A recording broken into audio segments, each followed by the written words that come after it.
नमस्कार, स्वदेश न्यूज के खास प्रोग्राम जनता मांगे जवाब में आप सभी का स्वागत है। मैं हूं आपके साथ राखी। जनता मांगे जवाब में आज बात 3 राज्यों में बीजेपी की प्रचंड जीत की, विधानसभा चुनाव में चले मोदी मैजिक के और बात अब 2024 में होने वाले आम चुनाव में जीत की गारंटी की। जी हां, 3 राज्यों की हैट्रिक में कैसे 2024 जीतने की हैट्रिक की गारंटी है, इसे समझने के लिए हमने पीएम मोदी के भाषण को समझना जरूरी है, जिसमें प्रधानमंत्री ने साफ किया कि हैट्रिक की गारंटी 2024 में इसलिए है क्योंकि जाति में बांटने का सियासी कार्ड अगर विपक्ष के पास, तो राष्ट्र निर्माण में 4 जातियों के विकास की गारंटी का कार्ड उनके पास है। पीएम ने कहा, इस चुनाव में देश को जातियों में बांटने की बहुत कोशिश हुई, लेकिन मैं लगातार कह रहा था मेरे लिए देश में 4 जातियां ही सबसे बड़ी जातियां हैं। 4 जाति की बात करता हूं, नारी शक्ति, युवा शक्ति, हमारे किसान और हमारे गरीब परिवार। इस 4 शक्तियों को ही सशक्त करने से ही देश सशक्त होने वाला है। जिस वक्त कांग्रेस सिर्फ जाति गणना और ओबीसी आरक्षण का मुद्दा उठाकर अपने 2 शासन वाले राज्यों और मध्य प्रदेश में बीजेपी को हराना चाहती थी, वहां नरेंद्र मोदी की गारंटी के आगे ये कार्ड बुरी तरह फ्लॉप हुए हैं। बीजेपी ने 5 राज्यों में विधानसभा चुनाव प्रधानमंत्री नरेंद्र मोदी के नाम पर लड़ा। 4 राज्यों के चुनावी नतीजे आए तो 3 में बीजेपी ने शानदार जीत हासिल की। राजस्थान, मध्य प्रदेश और छत्तीसगढ़ में बीजेपी ने जीत का परचम लहराया। ऐसे में सवाल यही है कि क्या पीएम मोदी बन गए हैं जीत की गारंटी? हम चर्चा भी इसी मुद्दे पर करेंगे, लेकिन उससे पहले देख लेते हैं ये खास रिपोर्ट।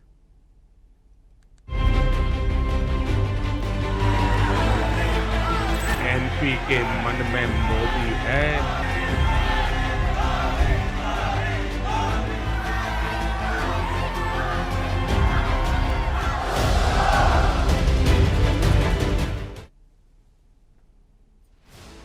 राजस्थान में चला मोदी मैजिक, कांग्रेस छूमंतर।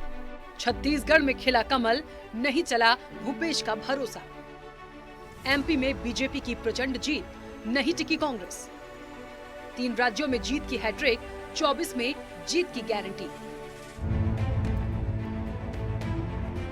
3 दिसंबर जादूगर ही छूमंतर, 3 दिसंबर कांग्रेस ही छूमंतर।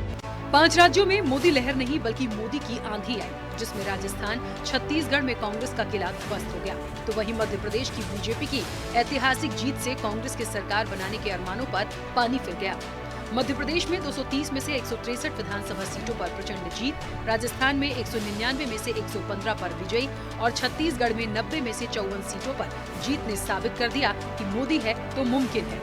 भारतीय जनता पार्टी ने छत्तीसगढ़, राजस्थान और मध्य प्रदेश में बीजेपी की हैट्रिक ने 2024 में भी हैट्रिक की आंधी दे दी है। कहा जा सकता है कि मोदी मतलब जीत की गारंटी। जी हां, बीजेपी के 3 राज्यों में न सिर्फ लहर रही बल्कि आंधी थी, जिसने 3 राज्यों में कांग्रेस का सफाया कर दिया। बीजेपी की इस आंधी के आगे कोई नहीं टिक सका। इस जीत का श्रेय प्रधानमंत्री नरेंद्र मोदी जी को जाता है, जिनके नेतृत्व में केवल मध्य प्रदेश में नहीं लेकिन राजस्थान में, छत्तीसगढ़ में, देश के हर राज्य में, पूर्ण देश में भाजपा का झंडा फहराया है। ये भाजपा का झंडा अकेला नहीं है, ये उस हर गरीब का झंडा है, ये हर उस महिला का झंडा है, ये हर उस नौजवान का झंडा है जिसकी आशा और आकांक्षा है कि एक बुलंद, एक सशक्त भारत का भाग बने। देश का नेतृत्व मोदी जी कर रहे हैं। मोदी जी के नेतृत्व को लोगों ने पसंद किया।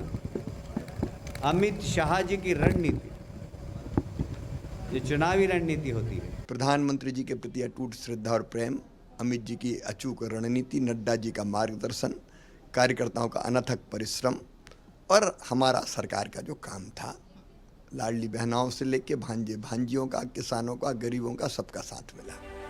मध्य प्रदेश, छत्तीसगढ़, राजस्थान में जिस जीत का अनुमान भाजपा को भी नहीं था, उससे कहीं ज्यादा सीटों पर भाजपा ने करिश्मा कर दिखाया। मोदी मैजिक और शाह की रणनीति की वजह से मध्य प्रदेश में भाजपा ने जीत की जिस ऊंचाई को छुआ है, उसने साफ कर दिया कि आने वाले वक्त में भी भाजपा के आसपास कोई टिकने वाला नहीं है। उधर मोदी मैजिक ने राजस्थान में रिवाज को बरकरार रखा। जनता ने साबित कर दिया कि सबका साथ, सबका विकास और सबका विश्वास जनता के साथ है, तो वहीं मोदी का जादू छत्तीसगढ़ में भी ऐसा चला कि न राहुल, न प्रियंका और न ही भूपेश बघेल का भरोसा छत्तीसगढ़ की सत्ता में कांग्रेस की वापसी नहीं करा पाया।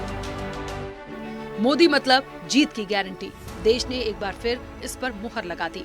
3 राज्यों में जीत की हैट्रिक के साथ ही मोदी के लीडरशिप में पिछले 9 साल में बीजेपी या बीजेपी गठबंधन नरेंद्र मोदी की अगुवाई में 32 राज्यों में चुनाव जीत चुका है। देश की 57% आबादी और 58% इलाकों पर बीजेपी की विजय पताका लहरा रही है। अब 3 राज्यों में जश्न के दौरान मोदी ने कहा कि कुछ लोग कह रहे हैं कि आज की हैट्रिक ने 24 की हैट्रिक की गारंटी दे दी है। उन्होंने कहा कि इस जनादेश ने साबित किया है कि भ्रष्टाचार, तुष्टीकरण और परिवारवाद को लेकर देश के भीतर जीरो टॉलरेंस बन रही है। उन्होंने कहा कि जहां दूसरों से उम्मीद खत्म होती है, वहां से मोदी की गारंटी शुरू होती है। देश की हर बहन बेटी को यही कहूंगा कि आपसे जो वायदा बीजेपी ने किए हैं वो 100% पूरे किए जाएंगे। और ये मोदी की गारंटी है। और मोदी की गारंटी यानी गारंटी पूरा होने की गारंटी। अब 3 हिंदी राज्यों में जीत हासिल करना बीजेपी के लिए बड़ी उपलब्धि है। ऐसी स्थिति में ये जीत बीजेपी के लिए जबरदस्त तरीके से मोरल बूस्टअप का काम करेगी। साथ ही मोदी मैजिक और शाह की रणनीति पर भी मुहर लगेगी।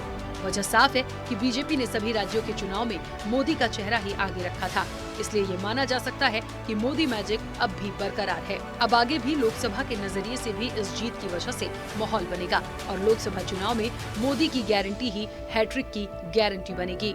ब्यूरो रिपोर्ट, स्वदेश न्यूज। तो 24 की तैयारी और एक अकेला विपक्ष पर भारी। देखिए, ये बात इसलिए हो रही है आज क्योंकि जो नतीजे आए हैं और भारतीय जनता पार्टी की तरफ से सभी राज्यों में जो एक फेस रखा गया था बीजेपी की तरफ से, वो पीएम मोदी का था। और उसके बाद जब उनका भाषण आया तो आपने खुद सुना कि उन्होंने प्रचार के दौरान क्या कहा था।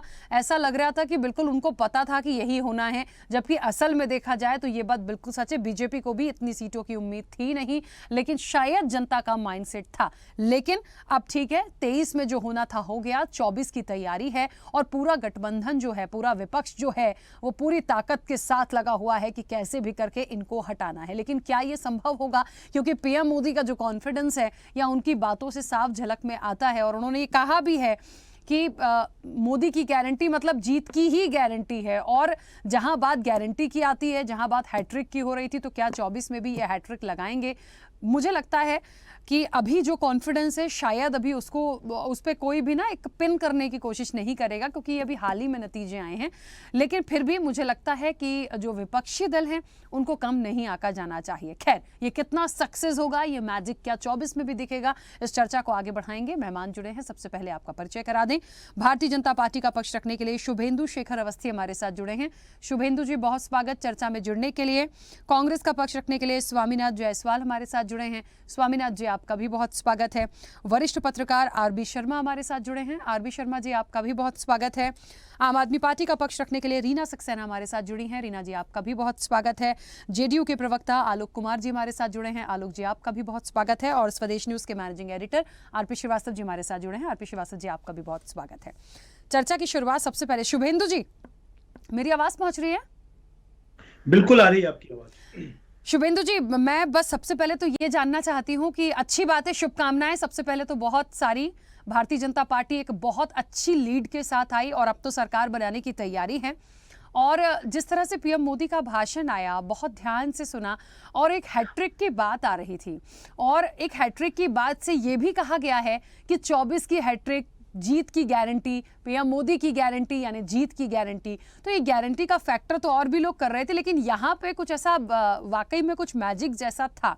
लेकिन क्या आपको लगता है कि 24 के लिए ये हैट्रिक चल पाएगी या ये मैजिक चल पाएगा? देखिए राखी जी, 15 अगस्त का भाषण भी आप सुनिए, उसमें भी मोदी जी ने क्या कहा, और उन्होंने कहा कि अगली बार हम फिर यहाँ पे आएंगे। 26 जनवरी के भाषण में लाल किले से उन्होंने ये बात कही। तो कई बार उन्होंने कहा कि हम अगली बार यहीं से, इसी लाल किले से हम खड़े होके आपके साथ मिलेंगे। तो कॉन्फिडेंस लेवल में तो कोई कमी नहीं है। जनता के बीच में काम के भी अंदर भी कोई कमी नहीं है। आपने देखा अभी फिर से 80 करोड़ लोगों को 5 साल के लिए भोजन के व्यवस्था कराई गई है, जो गरीब हैं, जिनके पास खाना नहीं पहुंच पा रहा है, राशन की व्यवस्थाओं को किया गया है। हम बार बार कहते हैं कि भोजन एक ऐसी चीज है जो हर व्यक्ति तक पहुंचना बहुत जरूरी है, कोई भी व्यक्ति भूखा ना रहे। और इसकी कल्पना कई वर्षों से हो रही थी, वर्षों से कांग्रेस ने किया था, पर अब हमने पिछले 5-7 सालों से इस पर सफलता पाई है कि भारत के अंदर कोई भूखा नहीं रहेगा।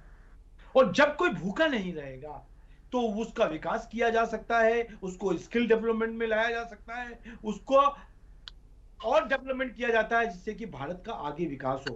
परंतु जो मोदी जी हैं तो मुमकिन है, मोदी जी की गारंटी है, और ये बात हमने अपने कार्यों से करके दिखाया है। उत्तर प्रदेश में आप देख रहे हैं किस तरीके से बढ़ रहा है, गुजरात में आपने देखा है किस तरीके से वो बढ़ा है, महाराष्ट्र में आप देख रहे हैं किस तरीके से काम हो रहा है, और अब छत्तीसगढ़, मध्य प्रदेश और राजस्थान में भी काम आगे बढ़ेगा। और इसको बढ़ाने के लिए खाली एक नारे से काम नहीं चलेगा, पूरे लोगों को लगकर वापस विकास की गति को आगे बढ़ाना है। मेरे को लगता है आने वाला विश्व में भारत आगे अग्रणी, जो पहले दूसरे तीसरे स्थान पर रहने की जो कल्पना हम लोग कर रहे हैं, मोदी जी ने कहा था कि हम 5वीं अर्थव्यवस्था है, जल्दी हम तीसरी अर्थव्यवस्था हो जाएंगे। तो हमको ऐसा लगता कि है कि हम अपने आंखों से बहुत जल्द भारत को वर्ल्ड के तीसरे नंबर पे पाएंगे। इस कल्पना के साथ हम काम कर रहे हैं, और सच में हमने बहुत बड़ा काम किया है। हमने चुनाव में भी बहुत काम किया है और छोटी छोटी समस्याओं को पार करके आगे बढ़े हैं। और जैसा आपने कहा कि हमारी जो हमने सोचा भी नहीं था उससे ज्यादा जनता ने दिया, तो इसी को कहते हैं जब जनता देती है तो छप्पड़ पार के प्यार देती है, और जब लेती है तो छप्पड़ पार के प्यार लेती भी है। बिल्कुल हाँ, ये बात तो है, क्योंकि हमने पिछले बार भी चीज़ें देखी थी, तो निश्चित तौर पे कब क्या हो जाए ये पता नहीं, लेकिन इस बार है, फैक्टर चला है, चीज़ें हैं। क्योंकि जहाँ तक योजनाओं की बात है, घोषणाओं की बात है, तो बहुत सारी 19-20 ही आई थी, मुझे नहीं लगता कि ऐसी कोई बहुत बड़ी चीज़ आई थी। लेकिन जनता ने क्या सोचा, खैर जो भी दिया अच्छी बात है। अब जो जीता वही सिकंदर, इसके बाद तो बात ही खत्म हो जाती है। खैर वापस आऊँगी, कांग्रेस अभी हमारे साथ जुड़ी नहीं है। आरबी शर्मा जी, मेरी आवाज़ पहुँच रही है? पहुंच रही है जी। आरबी शर्मा जी, क्या कहेंगे? अब देखिए 24 की तैयारी है, और जो एक टैगलाइन पे हम बात कर रहे हैं कि 24 की तैयारी, एक अकेला विपक्ष पर भारी, भारी ही रहेंगे। देखिए, ये तो समय बताएगा, ये कहना कि कौन भारी रहेगा कौन हल्का रहेगा। हाँ, लेकिन जो परिस्थितियां हम देख रहे हैं कि बेरोजगारी चरम पर है, महंगाई चरम पर है, 80 करोड़ को भोजन दे रहे हैं, अपनी नाकामी छुपाने के लिए राशन दे रहे हैं, क्योंकि आप उनको दोनों हाथों को काम नहीं दे पाए, रोजगार नहीं दे पाए, और उसके बाद भी बम्पर वोटिंग होती है, बम्पर आशीर्वाद, छप्पर फाड़ कर आशीर्वाद मिलता है। तो ये विषम परिस्थितियां इससे और विकट क्या हो सकती हैं? कहने के लिए हम कुछ भी कह सकते हैं, लेकिन एक बात बिल्कुल सत्य है, वो ये है कि लोगों को भरोसा है मोदी के ऊपर, कि जो कह दिया मोदी ने वो ठीक है। और उस भरोसे के पीछे देखिए आम आदमी पार्टी का भी यही बोलकर सत्ता में आए थे कि भी हम पानी देंगे, बिजली देंगे, और अब तो वो सबने अडॉप्ट कर लिया। अब तो सभी कह रहे हैं, एक से बढ़कर एक कह रहा है। हमारे एक मित्र हैं कांग्रेस की, उनसे बात हो रही थी, बोले मैंने उपाध्याय जी कहा था शीला दीक्षित को कि भी बिजली के दाम इतने मत बढ़ाओ, अब घोषणा पत्र में कह रहे हैं कि हम आधे कर देंगे। अरे पहले ही कुछ रिलैक्स दे देते तो शायद सत्ता नहीं जाती।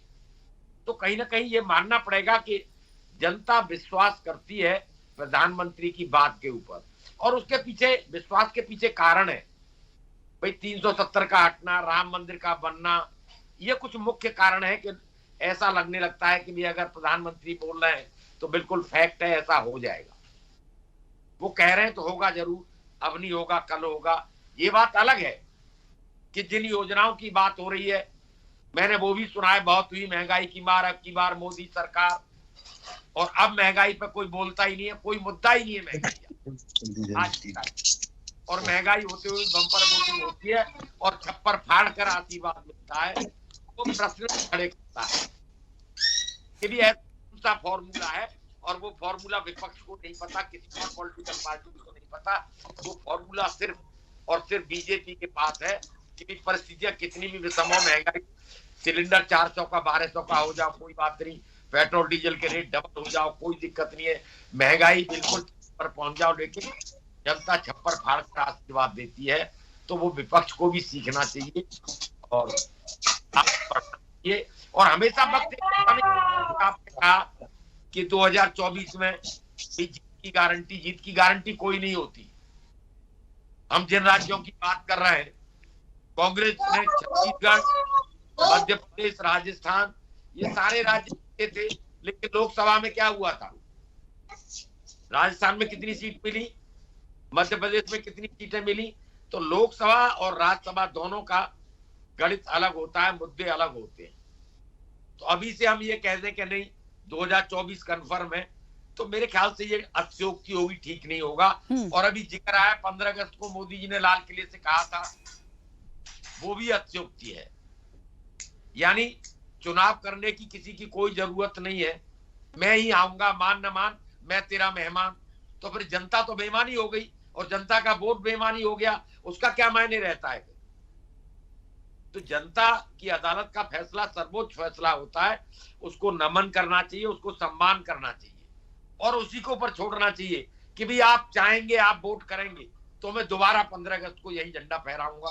एक तो बात ये हो गई, एक ये होगी आप वोट करें ना करें कोई फर्क नहीं पड़ता मुझे, मैं तो अभी झंडा फहराऊंगा। तो दोनों में फर्क है। अब वो क्या कहना चाहते थे उसको नहीं बता पाएंगे। ठीक है, चलिए आरबी शर्मा जी, क्योंकि वरिष्ठ पत्रकार हैं, लेकिन बड़ी साफगोई से जो बात उनको जो लगी है, जो वो बोल सकते थे, वो उन्होंने बोला है। बिल्कुल ठीक है। रीना जी, मुझे ऐसा लगता है कि जो भी जनादेश आया है, अब तो देखिए 24 की तैयारी है, और एक बात हम सभी मानते हैं, जो जीता वही सिकंदर। लेकिन आम आदमी पार्टी भी बड़ी मजबूती के साथ इस इलेक्शन में थी, लेकिन जिस तरह से आंका जा रहा था तीसरे विकल्प के रूप में, उतने अच्छे परिणाम दिखे नहीं आम आदमी पार्टी के। देखिए राखी जी, आम आदमी पार्टी ने जनता से मध्य प्रदेश में एक वादा किया था कि हम पूरी 230 सीट पर लड़ेंगे और पूरी ताकत से लड़ेंगे। तो जनता ने भी हमें पूरा समर्थन दे रही थी, और जहाँ जहाँ हम गए उन्होंने हमारा स्वागत भी किया। आपने चाहे केजरीवाल जी की रैलियाँ हो, ग्वालियर की, कहीं की भी, आप देखिए बराबर से। मगर जो ये केंद्र सरकार के द्वारा हमारे संजय सिंह जो शीर्ष नेता थे, राज्यसभा मेंबर हैं, वो उनके जहाँ मध्य प्रदेश के दौरे लगने शुरू हुए, उनको 8 तारीख से मध्य प्रदेश में दौरे करने थे और 6 तारीख को अरेस्ट कर लिया गया।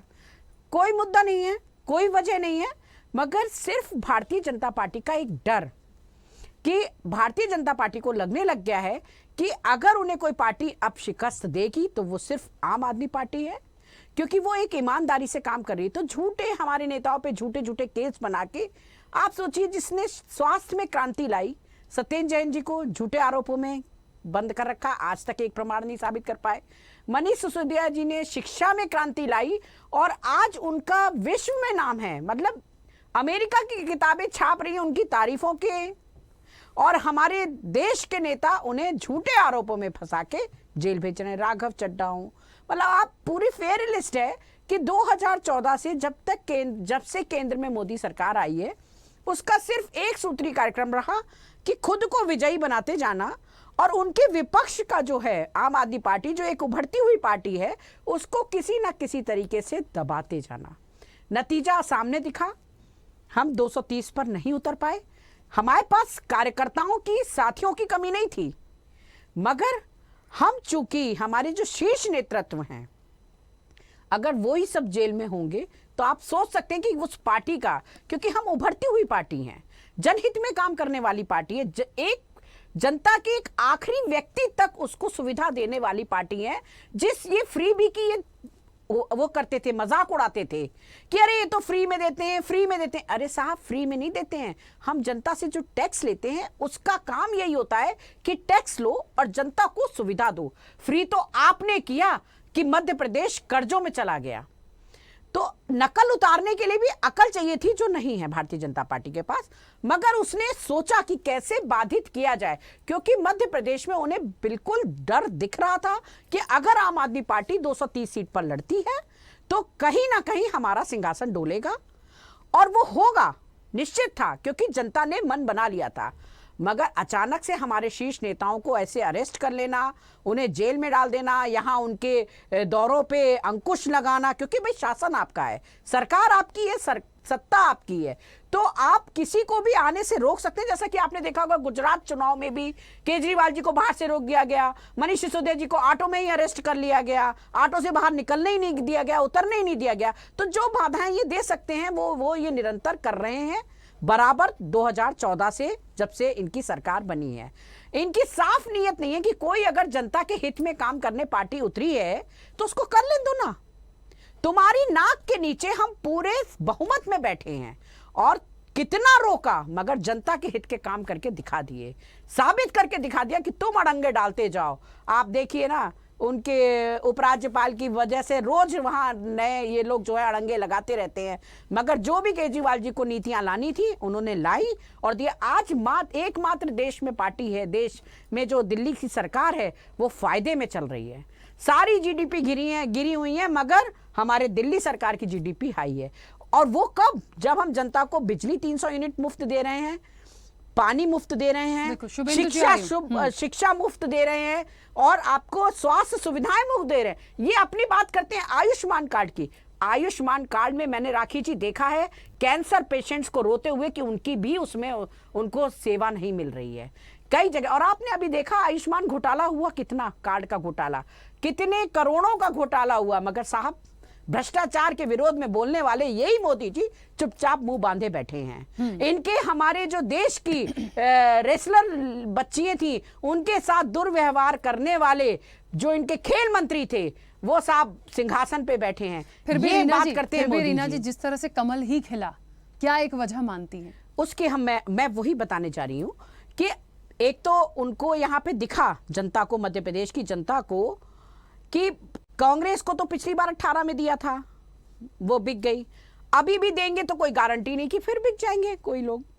तो वो तो सरकार फिर से वापस घूम फिर के किसके पास आनी है? भारतीय जनता पार्टी के पास। आम आदमी पार्टी जो तीसरा विपक्ष करके उतर रही थी वो पूरी ताकत से उतरी नहीं, जिस वजह से उनको लगा कि अगर हमने आम आदमी पार्टी को दिया तो अब आपके पास, जब कहते हैं ना कि कोई वो नहीं होता, एक तरफ कुआं है एक तरफ खाई है, मगर हो सकता है हम खाई में गिर के बच जाएं।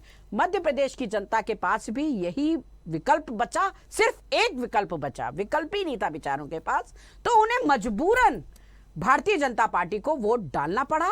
अगर यही आज हमारी 230 उतरते सीट तो ये विकल्प उनके पास एक मजबूत विपक्ष बन के खड़ा होता। खैर, मैं फिर भी आपके चैनल के माध्यम से कहना चाहूंगी, हम भले ही चाहे मध्य प्रदेश में आज इनकी वजह से जीरो हैं, मगर जो इन्होंने ये 30,000 रुपए हर महिला को देने के लिए करोड़ों के रुपए के एडवर्टाइजमेंट किए हैं, ये इनको सरकार बनते ही देने पड़ेंगे। उसके लिए आम आदमी पार्टी मध्य प्रदेश की हर महिला के साथ खड़ी है और प्रत्येक महिला को दिलवा के दम लेगी। और ये तो है, जरूरी है। मुझे लगता है बीजेपी खुद भी इस चीज को समझ रही होगी, क्योंकि 24 लगा हुआ है और कहते हैं ना, बार बार ऐसे मौका मिलता नहीं है। विश्वास यदि जहां तक किया है, एक पीएम मोदी पे अभी जैसे कि बात चल रही थी कि जो विश्वास है, देखिए विश्वास तो विश्वास ही है, होता है तो हो जाता है और जब टूटता है तो फिर दोबारा होता नहीं। तो ये वही वाली चीज यहाँ पर है। एक चीज और कहना चाहूंगी राखी जी, रीना जी थोड़ा जल्दी से, हाँ, कि अगर आप जो कह रहे हैं, मतलब भारतीय जनता पार्टी, क्योंकि आपके पास तो वही फीडबैक आता है कि मोदी लहर थी, तो साहब आप तो 200 पार की बात कर रहे थे, सिर्फ 167 पे। आपका गृह मंत्री, जिसके लिए आप कह रहे हैं कि सुशासन था प्रदेश में, वो हार गया। आप कहते हैं किसानों के लिए हमने काम किया, आपका किसान कृषि मंत्री हार गया, पटेल।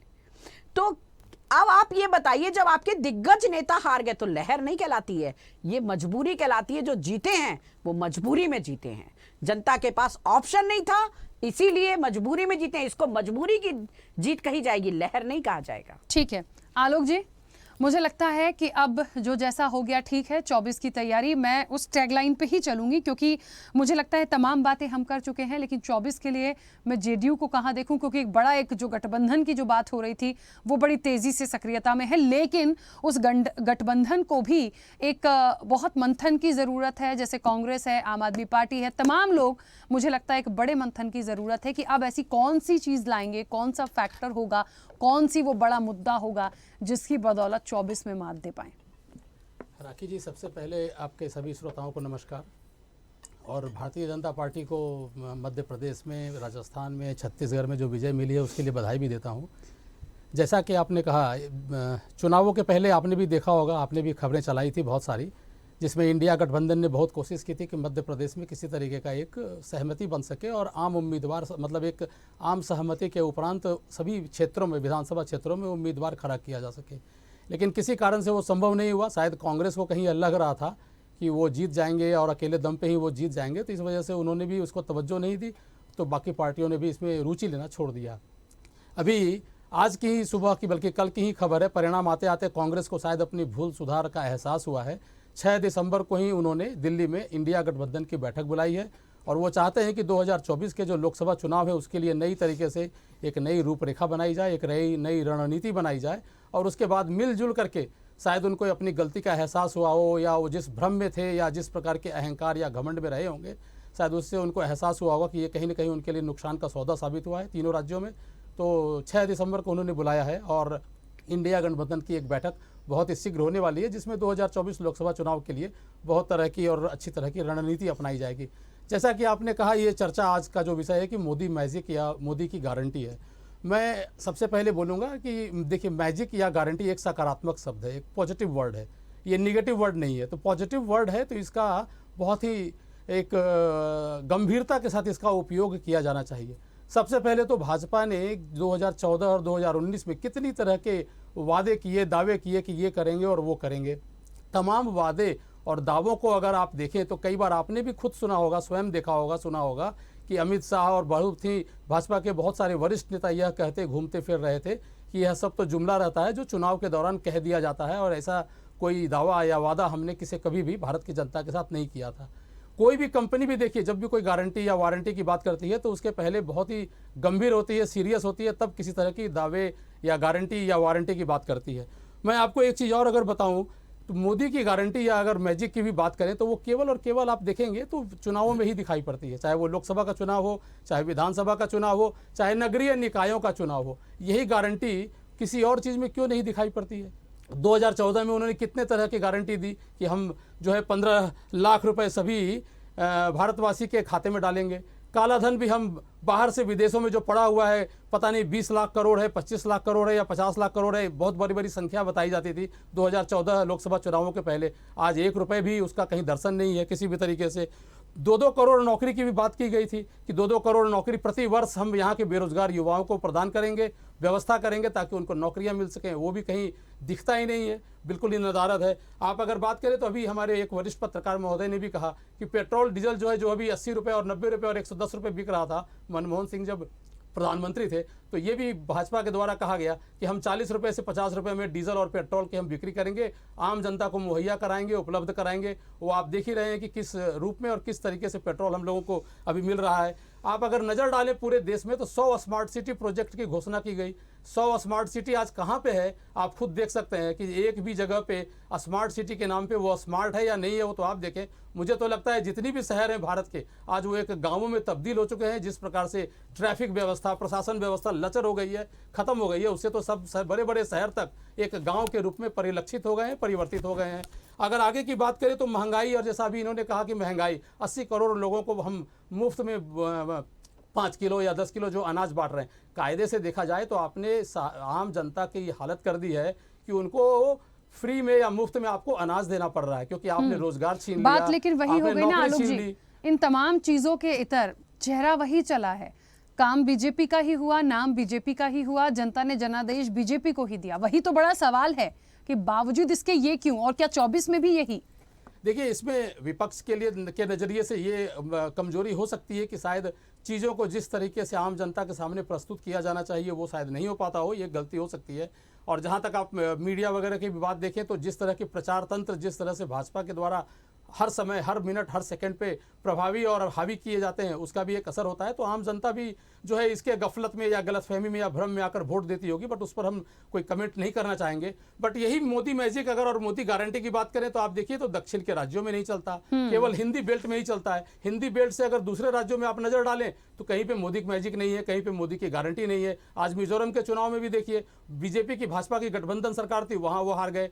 कल तेलंगाना में हार गए। इससे पहले 2-3-4 महीने पहले जो चुनाव हुआ था तो कर्नाटक में हार गए। तो कहीं ना कहीं ऐसा लगता है कि शायद हिंदी बेल्ट की जो जनता है वो कहीं ना कहीं इनकी बातों पे भरोसा करती है। और मुझे ऐसा लगता है, मेरी पार्टी को ऐसा लगता है कि ये मोदी मैजिक या मोदी गारंटी न होकर भगवान राम की या राम मंदिर की या हिंदू या हिंदुत्व की मैजिक कहा जाए या गारंटी कहा जाए, क्योंकि ये सभी अपने उपलब्धियों को, अपने काम को, अपनी असफलता को छोड़ करके, ये आप अगर देखें तो इनका प्रचार एकमेव केवल एक सिद्धांत पे आकर के टिक जाता है, और वो है केवल राम मंदिर बनाएंगे, जो रामलला को लाए हैं उनको हम लाएंगे। इस तरह की बातों का प्रचार करके कहीं ना कहीं मुझे लगता है ये अपनी मैजिक नहीं है, इनका मोदी का मैजिक नहीं है या भाजपा का मैजिक नहीं है, ये कहीं ना कहीं भगवान राम की मैजिक को भुनाते हैं, और भगवान राम की मैजिक को भुना करके किसी न किसी प्रकार से ये सत्ता पाने की कवायद या प्रयास करते रहते हैं। आरपी श्रीवास्तव जी, मुझे ऐसा लगता है जब से ये नतीजे आए हैं और उसके पहले से कयास लगा रहे हैं, लेकिन नतीजों के बाद ज़्यादा दो बातें बहुत बार आ गई हैं। एक तो यही बात जो अभी आलोक जी कह रहे थे, यही कांग्रेस भी लगातार कहती आई है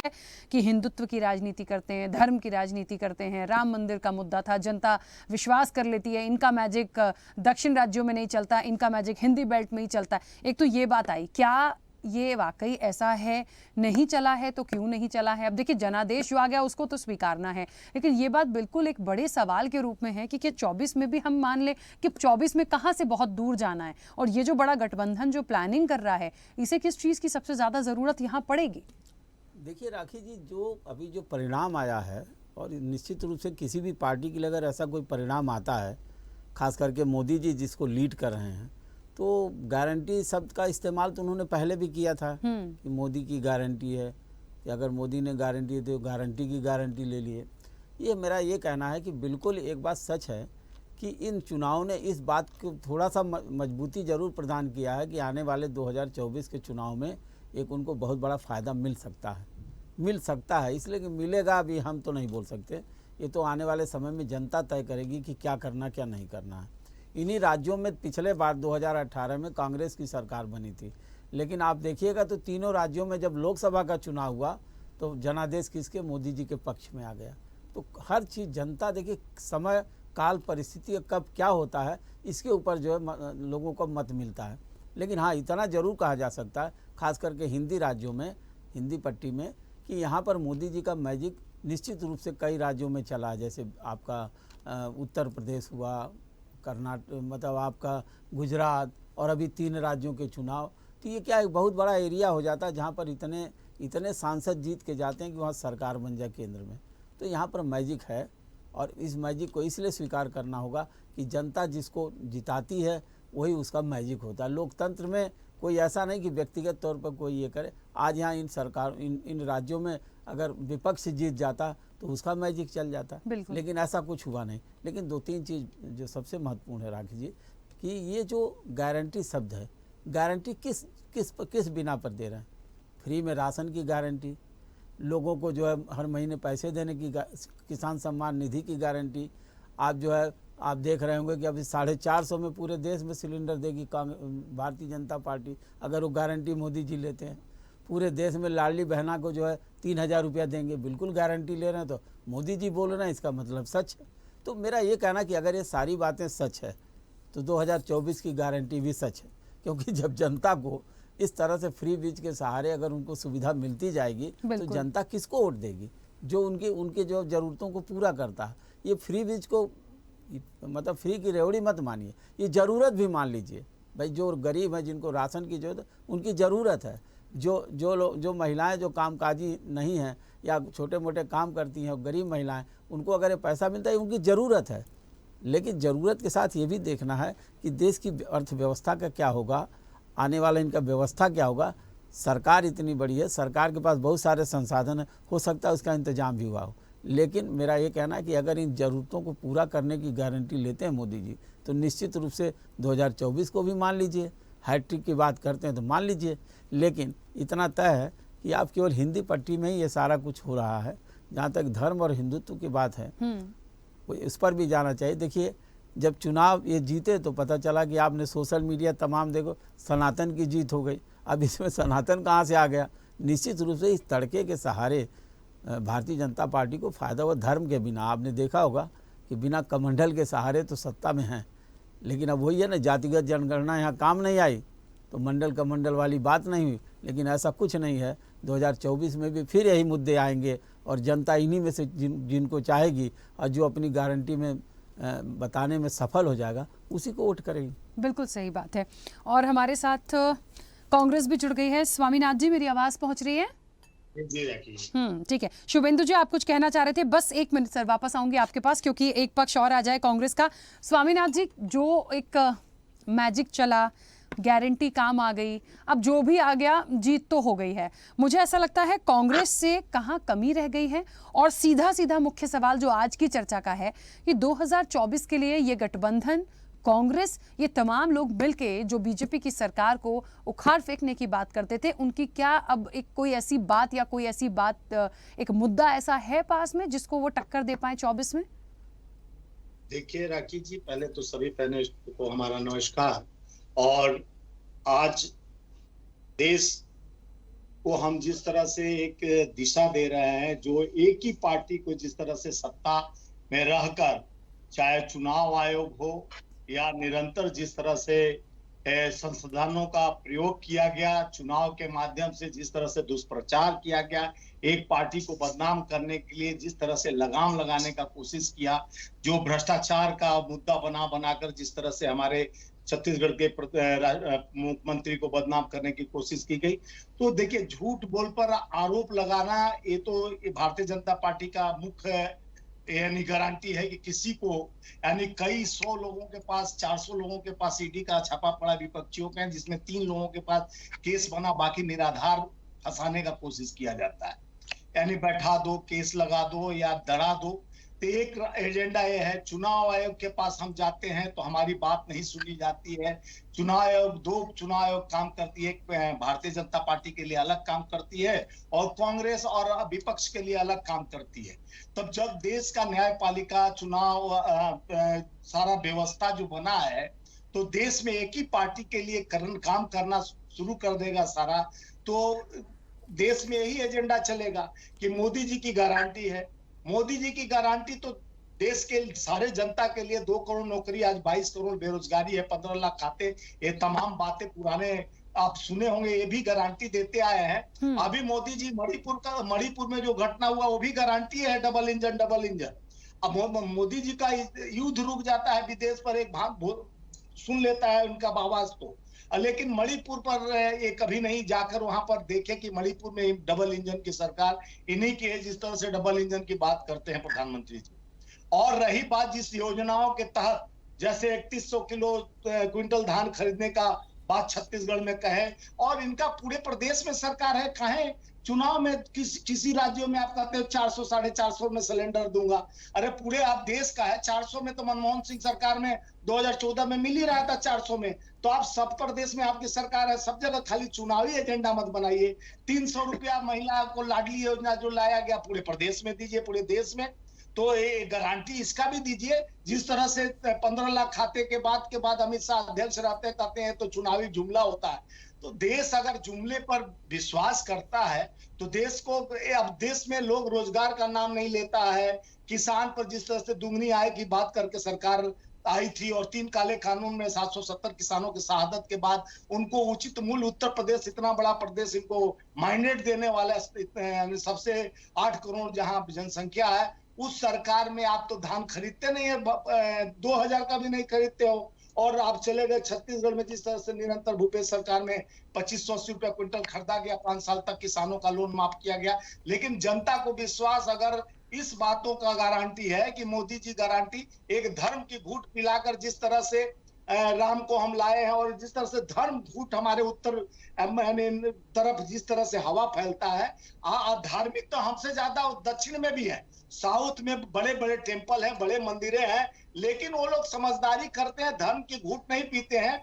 जात पात धर्म का ज्यादा उत्तर भारतीय हमारे प्रदेश से जैसे है, जो राजस्थान, मध्य प्रदेश, छत्तीसगढ़, उत्तर प्रदेश, उत्तराखंड, ये सब राज्यों में ज्यादा धर्म का घूंट चलता है कि हम 14 के बाद हिंदू खतरे में हो गए और हिंदू पे आपातकालीन आ गया, हिंदू अब बचेंगे नहीं, और लोगों पर भ्रष्टाचार का निरंतर आरोप लगाते रहे मोदी जी और भ्रष्टाचार की गारंटी देते रहे। उस भ्रष्टाचारियों को मुख्यमंत्री बना देते हैं, चाहे हेमंत बिश्व शर्मा हो, चाहे शरद पवार के अमित पवार हो, शरद पवार के भतीजे, चाहे नारायण राणे हो, इन सबका गारंटी दिए थे मोदी जी। ये सब गारंटी के बाद उनको अपने पक्ष में ला लेते हैं तो उनके पास वॉशिंग मशीन है, पवित्र हो जाते हैं। तो निरंतर देखिए, जनता का जनादेश है, पहले उनको बधाई हो, लेकिन जनता लोकतंत्र में जनतंत्र मजबूत होता है। हम मन की बात सुना सुना के जरूर जनता को भ्रमित करने का काम किया गया है। 5 किलो राशन पर अगर जीवन चल सकता है तो जिस तरह से महंगाई की मार, और आप समझ जाइए कि जीरा और गोल मिर्च अगर जो 300 रुपया किलो में 280 रुपया किलो जीरा का भाव था 2014 में, अभी 1200 रुपया किलो जीरा, 260 रुपया किलो। स्वामीनाथ जी 24 में क्या करेंगे? ठीक है, 24 के लिए क्या है? 24 का हमारा गठबंधन, इंडिया गठबंधन, जो हमारे इंडिया गठबंधन है, 6 दिसंबर को हमारे राष्ट्रीय अध्यक्ष मल्लिकार्जुन खड़गे कॉल किए हैं, और सबको हम लोग अगर मन से और बिना कुछ भेदभाव और एक होकर अगर चुनाव लड़ेंगे और इनके जो मन की बात और इनके जो गारंटी को तोड़ने का लक्ष्य लेकर चलेंगे, जो झूठ का जाल और जौजवाल को खत्म करने पर हम चलेंगे। एक कहते हैं 155 लाख करोड़ देश पे महंगाई हो, 75 साल 70 साल की बात करते हैं प्रधानमंत्री जी। 75 साल में 55 लाख करोड़ कर्ज था, ये 9 साल के अंदर ही 100 लाख करोड़ कर्ज कर दिए। तो एक तरफ आप फ्री का रेवड़ी का बात करते हो और कहते हो फ्री में राशन मैं अपने घर से लाकर दे दिया। अरे भैया, हमारे टैक्स का, हमारे जीएसटी टैक्स ये लगा के लोगों को, आप तो गंगा जल पर जीएसटी लगा रहे थे, वो तो हम लोग उसका धरना प्रदर्शन दिए तो हटाए। लेकिन जिस तरह जैसा सोच आपका है, जिस तरह से आप, ठीक है आप जीत जाते, चुनाव जीतना, अब दक्षिण में हम भी इनका कर्नाटक से सरकार छीने, हिमाचल में छीने, और उसके बाद अभी हम तेलंगाना में जीते हैं। तो जनता का माइंडेड, जनता का विश्वास, हम एक लहर था कांग्रेस का छत्तीसगढ़ में, हम विकास के मुद्दे जो किए थे, लोन माफ किए थे किसानों का, निरंतर गोधन न्याय योजना, धान खरीदी 5 साल तक किए थे, 42,000 नौकरी, इंग्लिश मीडियम स्कूल खोले, और तमाम आशा वर्करों को 10,000 रुपया देना शुरू किए। सारा ये पहले ये नहीं कि चुनाव के, चलिए, मुझे लगता है इन सारी चीजों को मजबूती से 24 के लिए रखेंगे तो बेहतर होगा ये, क्योंकि लगातार जिस पे हम चर्चा आज कर रहे हैं वो यही है कि एक जो चेहरा है वो मुझे लगता है पूरे विपक्ष पर भारी पड़ रहा है। तो अब उसको कैसे आप रोक पाएंगे, कैसे आप वो जो भी कर रहे हैं, चीजें कर रहे हैं, देखिए किसी भी तरह से कर रहे हैं, जनता तो जनादेश दे रही है ना। चेहरा जोतने के लिए, जैसे हमारे भाई जदयू के भी थे, अब वो कह रहे हैं घमंड। जब आपस में ही मतभेद की बात करेंगे हम लोग, तो हम एक को जवाब कैसे देंगे?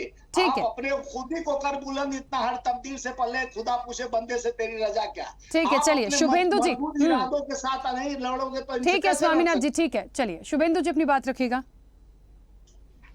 हमारे सामने इतने बड़े नेता और इतने पुराने और बड़े पत्रकार लोग बैठे हैं। आरबी उपाध्याय जी का मैं बड़ा सम्मान करता हूँ, श्रीवास्तव जी का बड़ा सम्मान करता हूँ, और मैं उनकी कोई बात काटना नहीं चाहता, पर शायद मैं भारतीय जनता पार्टी का प्रवक्ता हूँ और अपनी बातें कहना मेरा उद्देश्य है। छत्तीसगढ़ में जब किसानों के कर्जों को माफ करने के लिए छत्तीसगढ़ की सरकार ने, कांग्रेस ने कहा, तब आरबी उपाध्याय जी को यह कहना चाहिए था कि ये तरीका गलत है, कर्जा नहीं माफ करना चाहिए, पर वो माफ नहीं कही, एक सेंटेंस में भी नहीं कही।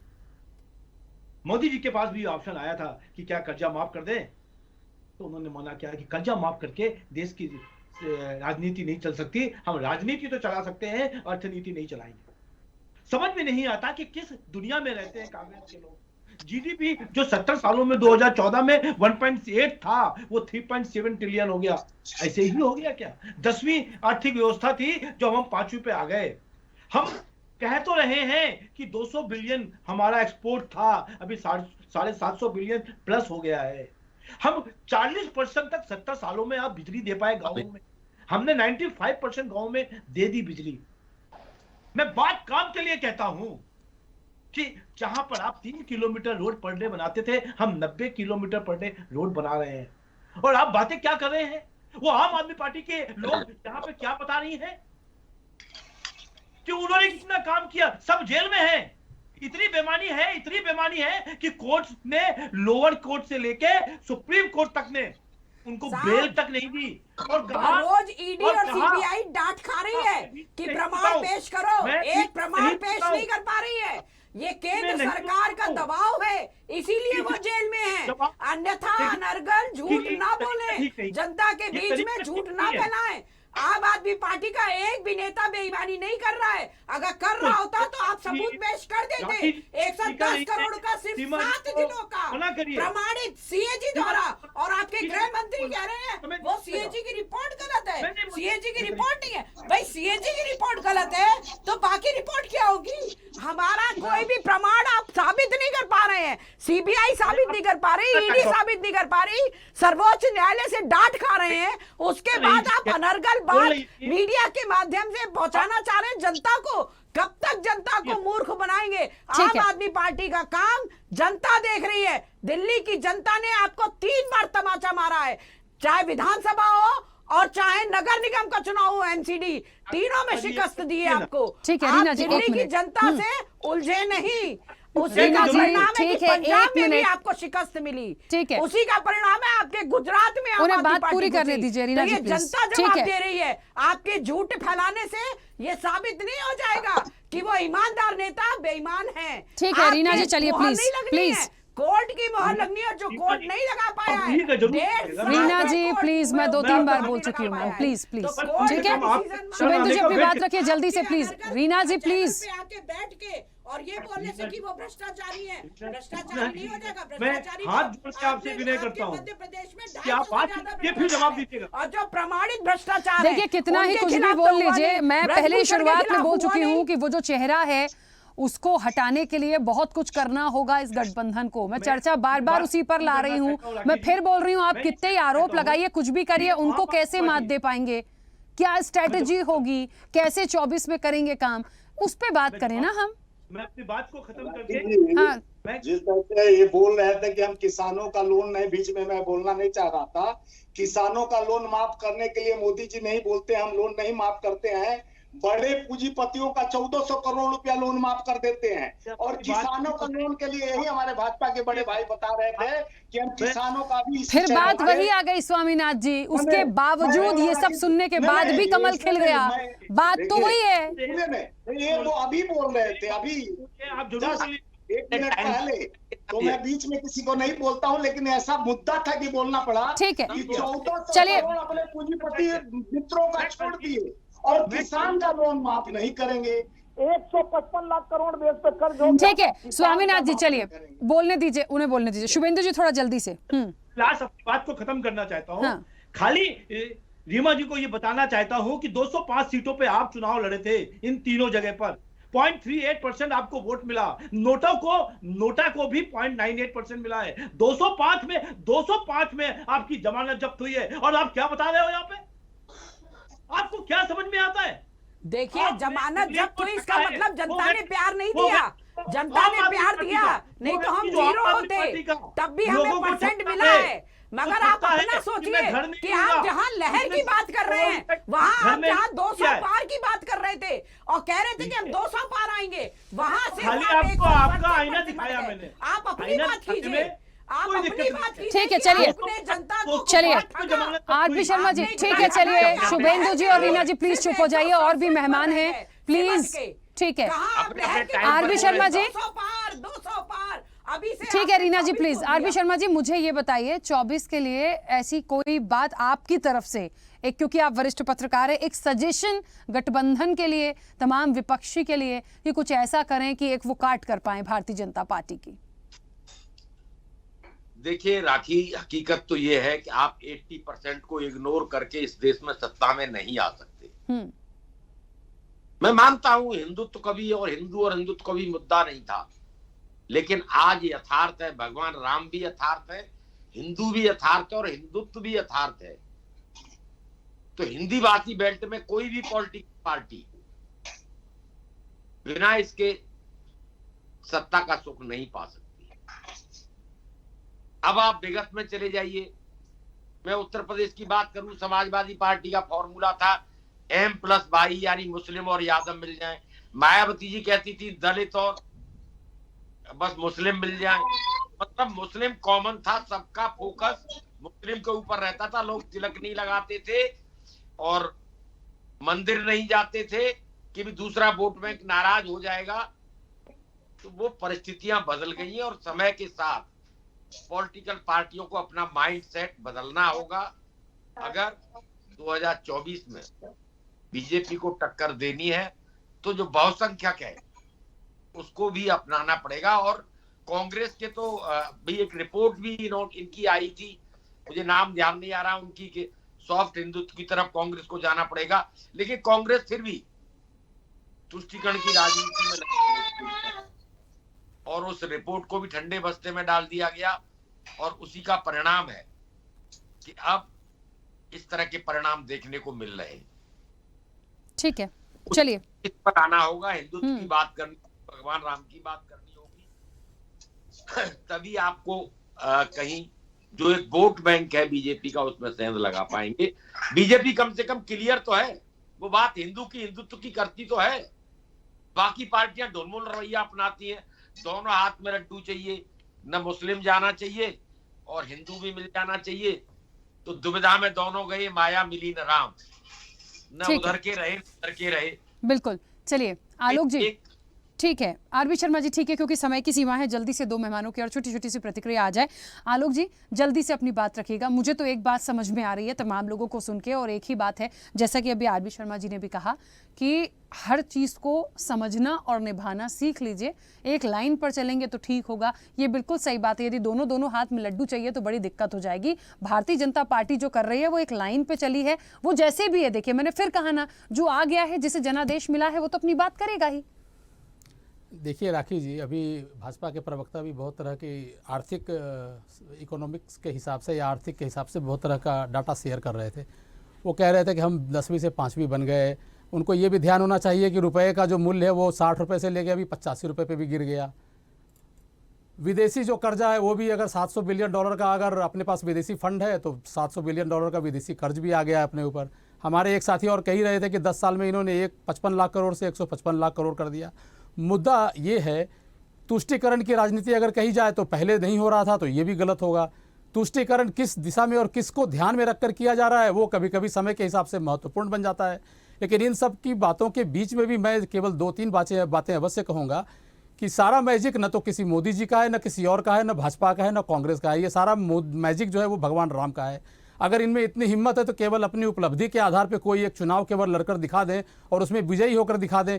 आप अगर पिछले 2-4-6 महीनों में अगर आपने इनके ही भाजपा के एक सांसद हैं सुब्रमण्यम स्वामी, उन्होंने ये कहा, कई बार वक्तव्य दे रखा है कि केवल भगवान राम और राम मंदिर और हिंदू या हिंदुत्व, इसके बल पर चुनाव लड़ने से काम नहीं चलेगा। कहीं न कहीं अपने को या देश को या भाजपा को या प्रधानमंत्री मोदी जी को कहीं न कहीं अपने कार्यों की भी समीक्षा करनी पड़ेगी और बात करनी पड़ेगी, तभी जाकर के देश का विकास भी होगा और सुरक्षा भी होगी और सबका विकास सबका साथ, जो सब इनका जो भाजपा का नारा है।